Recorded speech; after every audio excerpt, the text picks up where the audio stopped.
It's the BCS podcast. Hello and welcome to this, the latest edition of the Brett Chat Sport or BCS podcast. This week, my guest is the co-host of the UK Phillies podcast called From Broad Street to Britain, Ryan Owen. We didn't chat about his podcast at all though. Instead, we ended up having a really jovial conversation about numerous things. We went off on multiple tangents that I never thought we would do in a conversation that was meant to be all about Ryan's fandom for Philadelphia teams and Leeds United. But I think the conversation was all the better for the fact that we went off on all those tangents and ended up just having a really good laugh together. Fair warning, there are a couple of very minor sound and vision issues with what you're about to see, but I hope it doesn't distract from your enjoyment of what was a really, really enjoyable chat for me. And so without further ado, I give you Ryan Owen. Hey Ryan, welcome to the podcast. Thanks for coming on. Yeah, absolutely. I'm glad to be invited on. I'm happy to be here and ready to get stuck in with some chat on some American sports and whatnot. Yeah, definitely. And we were chatting before about how the London series went. I think it'd be fair to say that a good time was had by all. What was your highlight of the weekend other than the Phillies winning the first game, obviously?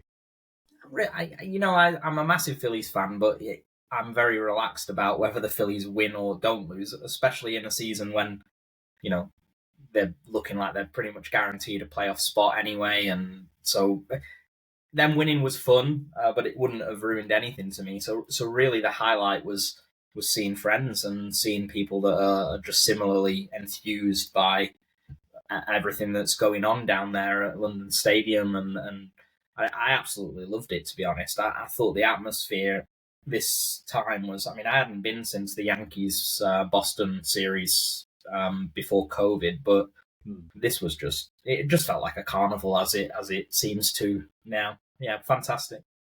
Yeah, absolutely. I agree with you 100% on that. We've already alluded to the fact that you're a Phillies fan and you're showing your love for the Phillies there in the background. Who else do you support?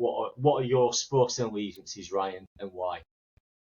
Yeah, traditionally growing up, mate, it was football, and my dad really was a football fan, and I know that's the sort of British or English way, European way, and that's most of us sort of grow up on a diet of football. And, the only downside for me was that, Dad indoctrinated me in Leeds United, which is not necessarily something that you want to be indoctrinated on when you don't know the consequences as a child of what's actually occurring to you. But I don't regret it. That's still a big part of my life. I'm a season ticket holder at Leeds. I go to quite a lot of away games, especially when they're in the Championship, which is more often than not. So I travel with that and I enjoy that. But as I sort of got into my later college years and university years, I was really starting to, initially I was interested in the NFL. I think by chance I was a big sports fan, but I had Sky Sports on as a sort of late teenager and just came across the fact that the Super Bowl was on really one year, and it was Eagles Patriots. Back when Donovan McNabb was quarterback for the Eagles, Terrell Owens, Brian Westbrook. So I know the Super Bowl that you're referring to. I remember it well because I'm a Patriots fan, and yeah, it was I remember that Super Bowl well. Yes. Yeah. Well, you can smile about that one as long as you want, and then we'll get to the second one. So that really just changed things for me because I started to learn the rules. I just decided that night, actually, that I would basically support the underdog. That's the truth of it. I just thought, let's support the team that they seem to be saying probably won't win. And I suppose I was taken in by the dark green colours as well. And everything that I'd heard about Philadelphia sounded quite cool. And I thought, and I was just slowly learning the rules. And the following season, I really got into the NFL. And I am the kind of person that once I like something, I like it a lot. And if I like it a lot, I need to know more about it. I'm inquisitive. I'm a Googler. I'm a researcher. So knowing everything, listening to the commentators, talking on forums, picking up the rules, knowing everything about the clubs, knowing everything about the history, reading, listening to podcasts. It all just sort of snowballed, really, and I started to enjoy it a lot. And from there, it was really my mother's partner who suggested that maybe I should watch a little bit of baseball. And I was skeptical of that because I'm not a huge cricket fan. I don't mind cricket, but I'm not in love with cricket. It was never a massive part of my life. So I think I thought, well, I'm not so sure about this. But what hooked me was that baseball, I like the fact that there was a playoffs and there seemed to be a little bit more purpose to the season than there is to cricket. I've always struggled with this idea that cricket sort of just seems to... I like it. It's kind of romantic. I've always struggled with the fact that I don't really know why I should care whether England beat India in a series, or I don't really know what the point is of what I'm looking at, really. And there's no sort of... People discuss who's the best team at a certain time, it seems to me, but there's no real way of actually measuring it. And that's probably quite ignorant the way that I'm saying it. I don't mean to offend any cricket fans because, cricket's great. Oh, I think you definitely will have done. Yeah, I don't mean to. That was my perspective, so I'd rather just be honest with you. So baseball had a real sort of format and a playoffs and a winner, which I liked, but also I couldn't help but dive deep into statistics and all these box scores that are coming up, and I used to... I mean, we'll get into this on baseball, but everything that came up on the screen was like a new thing to discover. It was a new thing to research. And once I found out about Baseball Reference and websites like that, well, I was in a rabbit hole and I could get lost for a very long time looking at baseball statistics and analysing statistics. And I thought, well, I'll just support the Phillies. I'm an Eagles fan, so let's go with the Phillies as well. And let's just... stick with Philadelphia. That felt quite natural. I didn't want, I'm a Leeds fan and it's about the city and it's about the passion of the city as much as anything. So I didn't want to choose another random team. I wanted to stick with the city and I wanted to sort of find an allegiance with it. And that is really my sporting... They are the three sort of main courses of my sporting love. It's Leeds United, Philadelphia Eagles, Philadelphia Phillies. I also do watch a little bit of hockey, but it's more time than anything. I find, because I like to know things in detail, I'd rather have three that I'm very knowledgeable about, or, and really now it's two, because as much as I like the NFL, I stopped playing fantasy NFL a few years ago just for time reasons and because it was the one I least liked. So football and baseball have taken a real front seat in that. Yeah, and there's a lot for us to discuss there. Just to go back to Leeds briefly. Leeds are doing reasonably well. You lost in the playoff final this season to Southampton, so there's going to be... Thanks for the reminder. Yeah, but you're going to have at least one more season in the Championship. But there's all the foundation is there for you to do well next season, and you maybe get promoted either automatically or get through by the playoffs again. You never know. How are you feeling about Leeds' chances next season? Oh, I'm sure they'll probably be the favourite, looking at the way the division lines up now. That they'll certainly be one of the top six favourites now, quite comfortably, I would imagine. They've still got, parachute payments to help cover some of the costs of some of their sort of worst transfers from when they were in the Premier League. They've still got saleable assets. I'm pretty sure they'll sell Somerville, but I don't think that the San Francisco 49ers, who own the club now, are... Well, it's a subsidiary of the 49ers. Yeah, it's not the NFL. It's not Enterprises, isn't it? 49ers Enterprises, yeah. So I don't really think that they're in any position other than the pressures of FFP. I don't think they're in a position where they would be accepting super low ball offers for any of the assets. I think they feel a little more financially sound and a little bit more business savvy than the previous owner, Rad Razani, although to his credit, he did quite well with the club overall as well. I think they'll do all right. Just to clarify, FFP is a financial fair play. So like clubs in England are required to, they can only make a certain amount of loss in any 3-year period. So yeah, it's and that's right. Yeah. The hope is that it evens the playing field somewhat.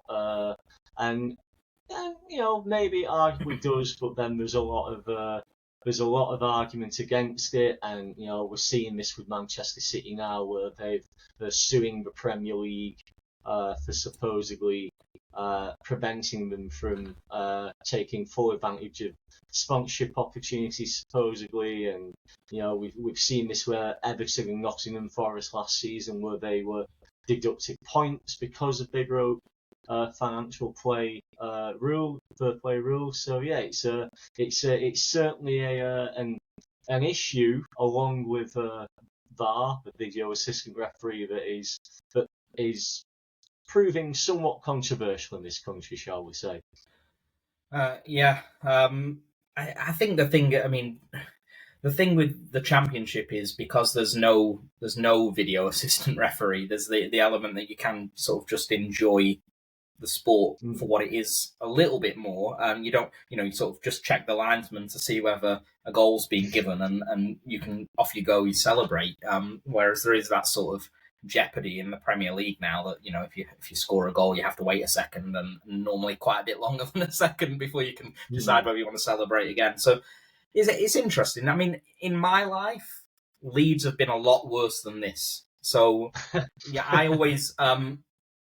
I'm quite calm about football now. I mean, when the games start, less so. I am quite passionate when football brings out a more intense side in my character. It brings out it's much more intense over the 90 minutes than some of the other sports that I watch. A goal is sort of highly valued, so that can bring out a lot of emotion, and some of the rivalries are a bit more fraught and emotional. But I think as my life has gone on, I'm much calmer about the sport in general. And as far as I'm concerned, when I was at university, I would be travelling to Oldham Athletic and Crewe Alexandra, and I'd be watching Leeds in League One, and they had no money, and they were selling every decent thing that they had, and it was really, really bad times. So to be able to go to Wembley at the end of last season and watch the club in that sort of event, which really was quite an unbelievable experience, that both sets of fans were absolutely superb. It was like a cauldron of energy in there. The atmosphere was fantastic. So I'm just enjoying watching Leeds being pretty good at the moment. They're top half of the Championship, bottom half of the Premier League, and what more can you ask for, really, when to get into the top 6 is, you basically need a nation state to take you over at this point. And you mentioned that Leeds is now owned by 49ers Enterprises. The San Francisco 49ers and the Philadelphia Eagles have got a bit of a growing rivalry. How does that make you feel, the fact that your NFL team's rival owns your football team, shall we say?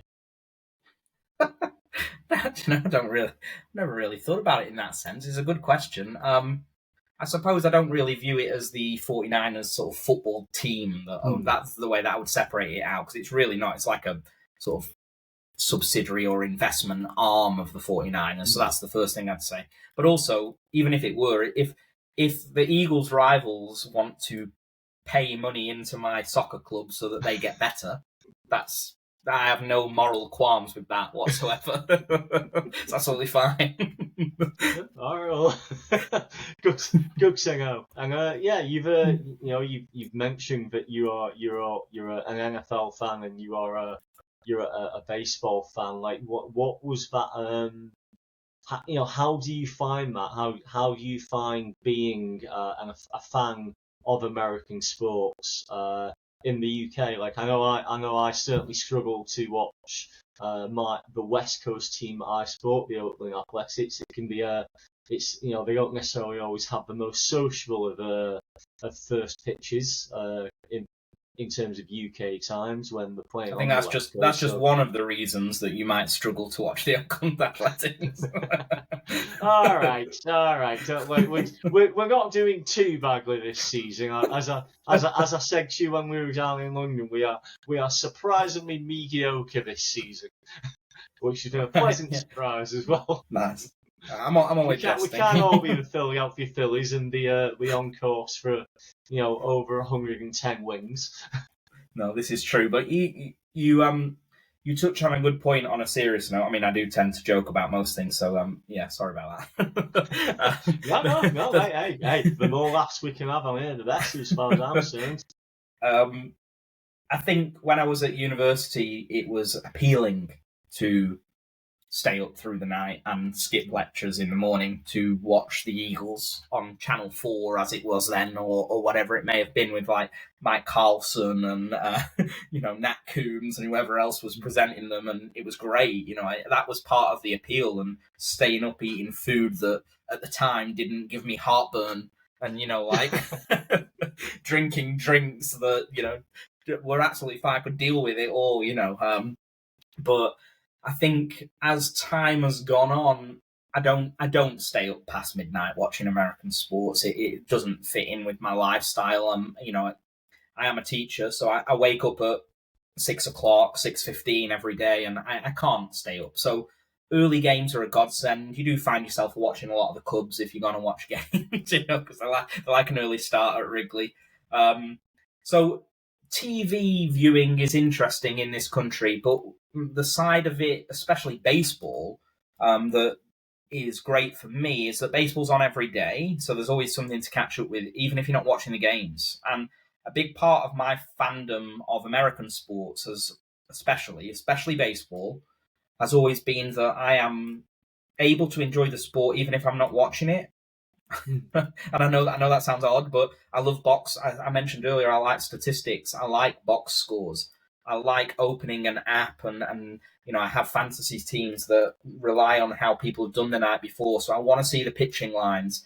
I want to see how many Ks the players got. I want to see who got the holds, the saves.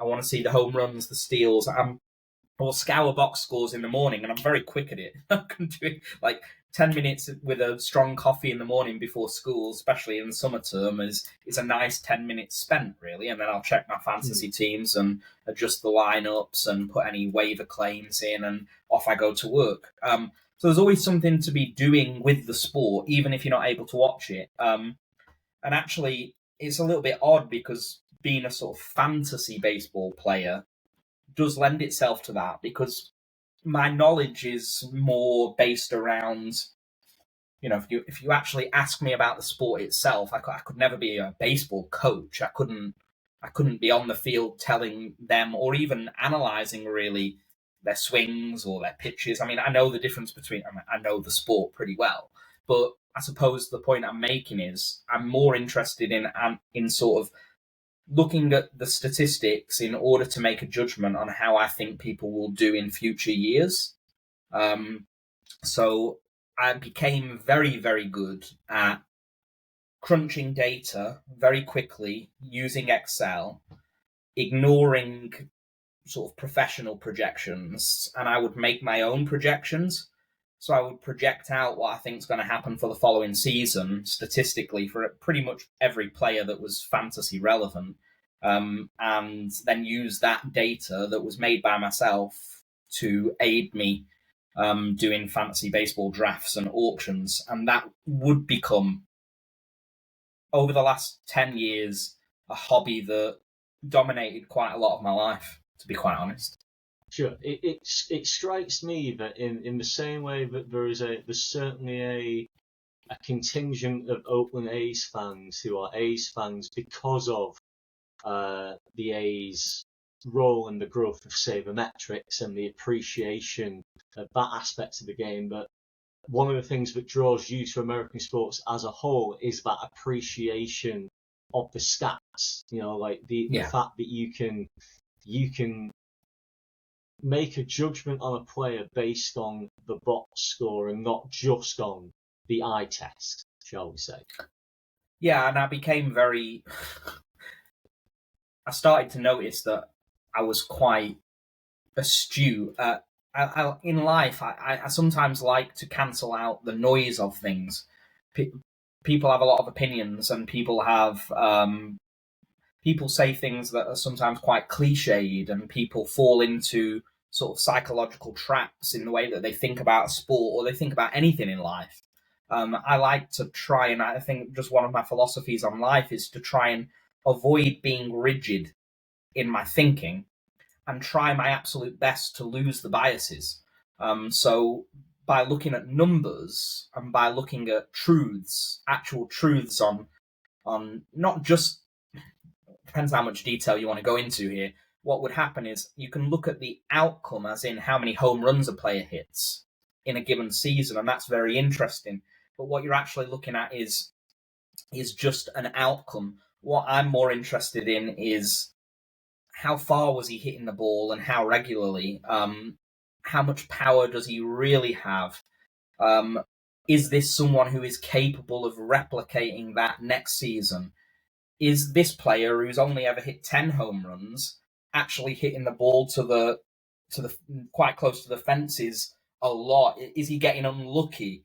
What's the truth behind the number is what started to interest me. And so I became my brain's wired a little bit differently to some people. I'm sure there's others that think just like it. There must be, because a lot of the thinking was coming from guys like Ron Chandler, who wrote some great books and is part of he writes the Baseball Forecaster, and he has a fantastic prologue in the book. He calls it a prologue, but it's like half the book. And he would talk about, avoiding noise and really trying to get to the truth of what you're looking at. That's what started to interest in me. So I would become quite cold with it as well, though. That's the only thing. So the only thing I would say is that there was a temptation earlier in life to think that I knew and other people didn't know, and sometimes that could come across as a little cocky. You got to try and avoid that, but I don't think it's been quite a sort of isolating hobby in some ways, because I'm viewing it in a very sort of like cold, rigid way instead of just enjoying myself. Yeah, and this applies to all American sports. Like you mentioned that you're also a Flyers fan, so like just to be clear on this, you do also get enjoyment from the sport itself and watching it. It isn't just the analytical side and the statistical side, and as you say, the truth, and truth matters. That is something that we seem to have lost as a society as a whole, shall we say? Not just in sports, but in all of life. We seem to have forgotten that truth matters. I'm just going to get that point out there to everyone. Are we doing a political any podcast American now? viewers. Truth matters. It really does matter, regardless of how sad some people might think it is. But yes, truth does matter, but I think what also matters is the enjoyment of the sport. So you do still enjoy watching the sports as well, whether that is the Flyers or the Eagles or the Phillies. That's a really good question. I mean, with baseball, I don't think I'll ever lose the interest in the statistics and the fantasy side of it, because I get a lot of enjoyment from it. I've made a lot of friends out of it, and I actually fly out to America every Easter now. I'm a part of a National League only auction where we put a bit of money on it. Some guys, we meet up every Easter. I fly to New York usually, or Philadelphia, and somewhere in that sort of tri-state area, we'll get a mansion or we'll get a Virgo or whatever it is, and between the 15 of us, we just sort of barbecue food for the weekend and do a fantasy baseball auction and have a great time. So that's part of my life now. That won't leave. For the sociable side of it, that won't leave. But the sport itself of baseball, it has played a massive role in my life, and I do love the sport itself. It's a very calming sport because I feel like, as I think I alluded to earlier, I can go to a game like I did in London and I'm not as stressed about it. It's a 162 game season. So you talk about getting to the truth. Well, by the end of 162 games, you will normally have avoided the variance. In most aspects, you're going to get the teams in the playoffs that definitely deserve to be there. So I don't need to be stressed going to the game. It's also a 5-man rotation. So I might be watching a version of the Phillies on Monday that's very different to the version of the Phillies that I'm watching on Thursday, because, it's basically a massively different outcome variance based on who's starting the game. So baseball's played a huge role, and the sport itself, forgetting the fantasy side of it, that allowed me to travel America. Not that it allowed me to, but it was a big motivation to travel America. I spent 4 summers in America, working on summer camps, and after each of those summers, I would take a big wad of. They used to pay you in cash, which I won't name the camp, but they used to give you a big wad of cash, which was quite scary when you were out there, really, as a youngster at uni, sort of wandering around America with this big wad of cash. But you used to think, right, so this is great. So you'd work for 6 weeks or 5 weeks, whatever. You'd get all your food paid for. You've got somewhere to sleep. You're working hard. You're having a good time. And then you get this load of cash and you think, right, what we're going to do? And of course, most people would go and drink and whatever they were doing. I said, well, I'm not interested in the drinking. I'm off to Milwaukee to watch the Brewers or whatever it may be. So they're like, what? You're going to go by yourself? I was like, yeah, I'll go by myself. But when I get there, I'll meet people. And that's pretty much what I did. I met a couple of friends at camp that would come with me. A Canadian guy from Toronto.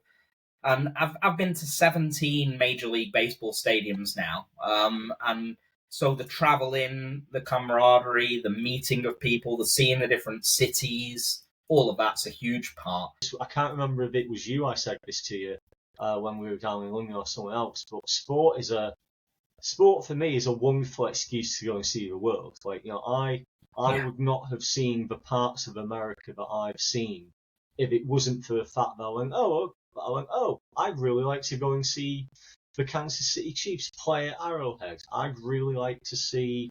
I'm trying to think of a good example here that's a bit.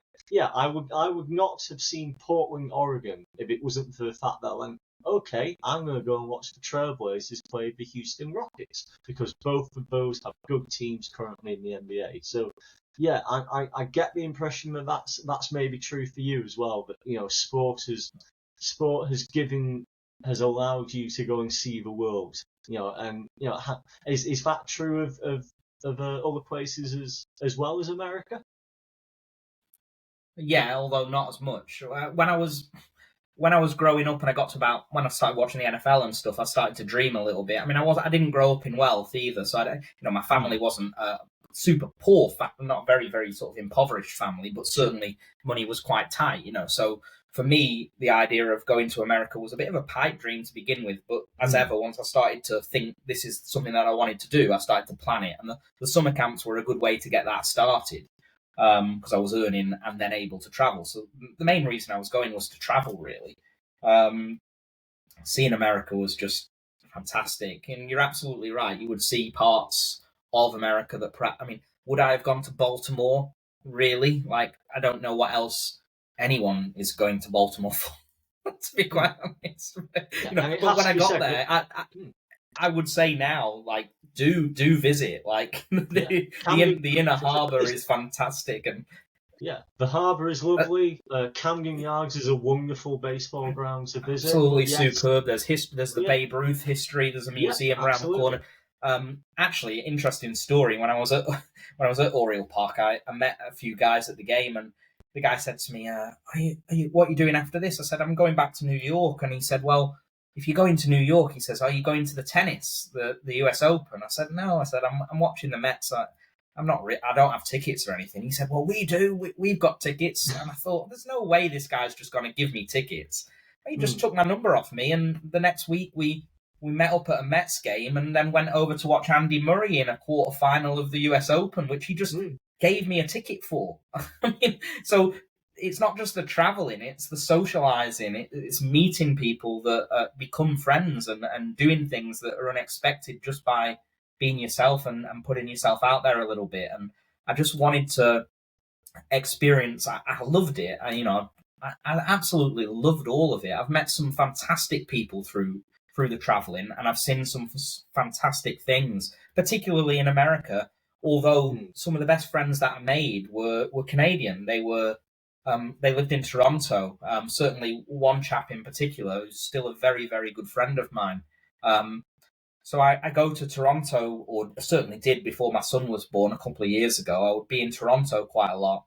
I went out for his wedding and was a groomsman at his wedding, and met some of his friends who are now also some of my best friends. So I have a great affiliation with Canada and with Toronto. I actually worked at the Canadian Houses of Parliament for a few months while I was doing my politics degree at Leeds. So I spent 6 months living in Ottawa and going back and forth between Ottawa, Really? Toronto, and going down south to Philly. So absolutely superb. I'm guessing you were at a university in Ottawa as well. Then, Leeds were partnered with Carleton University in Ottawa.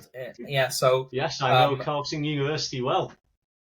Yeah, so whilst I didn't go to lectures really at Carleton because most of it was an internship, but I would use their facilities and I would play five-a-side football at Carleton and meet people at Carleton. But mainly I was in Parliament, so yeah, it was fantastic. Writing I was getting involved in like get out the vote campaigns, and we went out to Nova Scotia because one of the sort of local politicians was running his campaign out in Nova Scotia for an election, so we were working on his campaign and leafleting and get out the vote, and fantastic, absolutely brilliant. So I love Canada as well. I mean, really, if I was going to move transatlantic, I wouldn't really live in America. I like visiting, but I'm okay for forgoing all of my sort of health rights and any sort of semblance of a contract with any sort of relevant workers' rights in it. Those things are quite important to me. History of like unionization having an impact where people are treated like humans instead of like spreadsheet. I know I said I like statistical analysis, but I wouldn't extend that. Like, I'm analysing baseball players. I wouldn't extend that to real life. Like, don't be cold like that in real life. Yes, yeah. We seem to have hit upon a political thread in this chat that I did not think we were going to. But yes, truth does matter, and healthcare certainly does matter. Yes, it does. Sorry, I did mention I'm a politics graduate, and I did mention before we came on air that once you get me talking, you may get me talking for quite a while, and I can pull a thread and go with it. Well, I'm gonna ask you to drop that thread, and we'll get back to sports if that's all right. Dropped. But yeah, I think we've covered a lot there, and I think one of the things I would say is it's like your love and your enthusiasm for sports is evidence. Like you have it's clear that you avoid sports teams, whether that's Leeds, whether that's the Eagles, the Flyers, and particularly the Philadelphia Phillies. And what I would say is it strikes me that sports has also expanded your horizons socially as well. I think one of the things that you talked about was going to see the tennis because you met someone at a baseball game, and that's certainly true of me. I would say that when you are in America, a British accent gets you a long way. I can remember I was in Nashville once, and a guy offered me a ticket to go to a Nashville Predators versus Chicago Blackhawks game. And I'm a Blackhawks fan. Like, I'm not a massive hockey fan. As I've maybe said on this podcast before, it's so difficult to watch hockey in this country because there are no broadcast deals in place in the UK for the NHL. But yeah, I am a Blackhawks fan, and so it was wonderful to go to that, and that was purely because I was chatting to this guy on a plane, and he said, "Oh right, so what brings you to Nashville from the UK?" Like, and it was the story I could tell you about that Predators Blackhawks game is horrendous, but also hilarious in many ways. But I will save it for another day. But yeah, it certainly strikes me, Ryan, that sports for you, particularly American sports, has very much been an enriching experience in that it's helped to grow your world, it's helped to grow your knowledge, your friendship group, and in many ways, sports has been a very positive thing for you. I think that's a really nice summary of. I'm glad that you've taken that from what we said, because that is absolutely true. Like, to go down to London a couple of weeks ago, and I mean, I met yourself there. We'd spoken via sort of Batflips and Nerds sort of chat groups and whatnot, and some of the other guys that I already knew. But physically meeting you down there was one of those things, and others. I mean, we were out in. I took. I mean, we're married now. Me and my wife went out to California on a trip a few years ago, and part of that trip was, her love of wanting to go to Disneyland out in California, but me wanting to go to watch the Dodgers and the Angels and the Padres. And there's a guy, a good friend of mine actually, who was drinking with us after the game on Saturday, Dave, Crystal Palace fan, London as they come, loves his Palace, but loves his Phillies as well. And he's just a great person that brings a lot of joy to my life. And sometimes it can be a year where I don't see him, but somehow at some point, sports brings me and him back together. And I'll tell you something else. He's much older than me. He's much older than me, but I've never been someone to particularly care. Like, he is a fantastic man, and a fantastic friend, and that's just one example. There are loads, absolutely loads. Fantastic. I love sports. I love traveling. I don't think you should view the world as a small place, as a place that isn't small. You really can, on a reasonable budget, if you're sensible, you can expand yourself out from your sort of small area of England and see different things, different people, different cultures, and meet different people. And I think it's very healthy to do so, to be quite honest. Yeah, I absolutely agree with you. It's as I said earlier, sports is a wonderful excuse to see the world, and I would not have seen anywhere near as much of the United States or Canada or parts of Europe if I didn't have the excuse of sports to go to those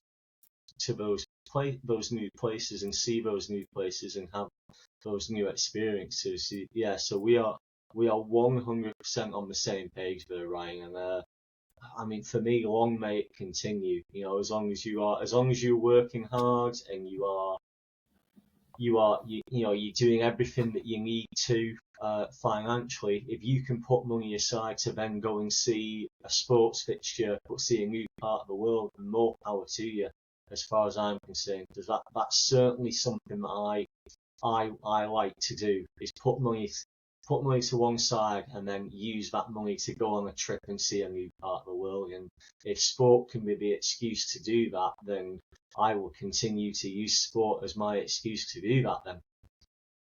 Just unashamedly enjoy the things that you enjoy, I think. And for me personally, that's always been a part of it. I don't, if I like something, I like something. And when I like something, I want to know it better and I want to get involved. And that's the way, music is another one. I love music. So sometimes traveling, going to watch concerts and actually thinking, I've seen Bruce Springsteen in Manchester before, so this time I'm going to go and see Bruce Springsteen in Austria, just because I can, and I want to see a different area of Europe, and I want to immerse myself in the culture, and it'd be nice to take my wife with me, or whatever it may be. So whatever your interest is, no matter how niche, I think and people have far more niche interests than us. I mean, I'm sure you do as well. My brother was he said to me, I rang him one morning last week. He said, "Yeah, I'm busy tonight." He said, "Don't bother me tonight. I'm going to see a guy who's written a book about Chinese jazz cafes." Okay. I said, "What?" I said, "You're going to do what?" He says, "Yeah, but I bought his book on a crowdfunding thing a few years ago, so I want him to sign it." And He says there were about 50 people there. That's very niche. But this is the thing. Enjoy what you enjoy, whatever you're interested in, and get out there and do it and be yourself. Because if you're not yourself, what are you?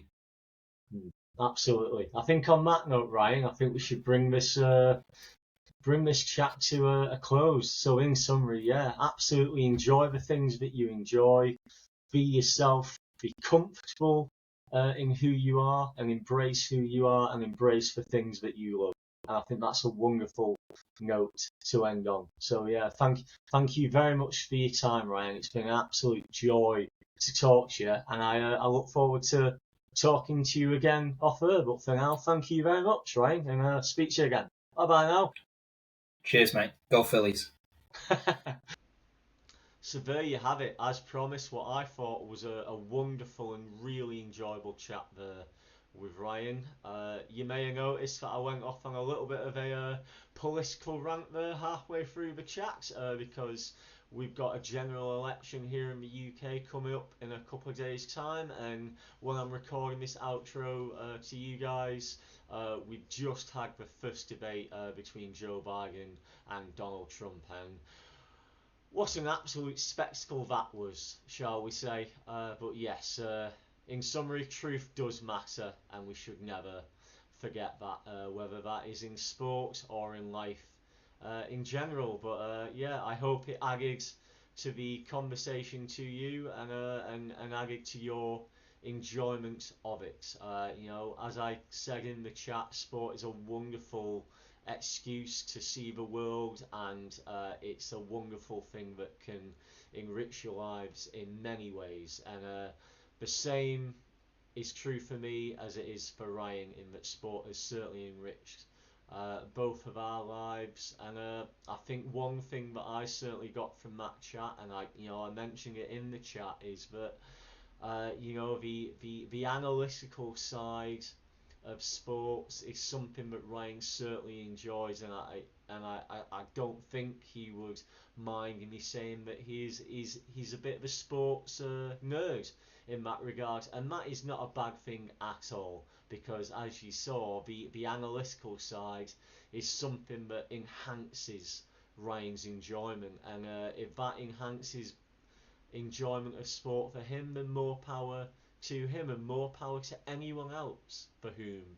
the analytical side of sports enhances their enjoyment. Whatever it is about sport or any area of life that gives you enjoyment, you should really lean into that and take as much joy as you can, from sports and life in general. And I think that's a wonderful sentiment to end this episode on. And so, I hope you can all go away and enjoy whatever it is in life that you enjoy now.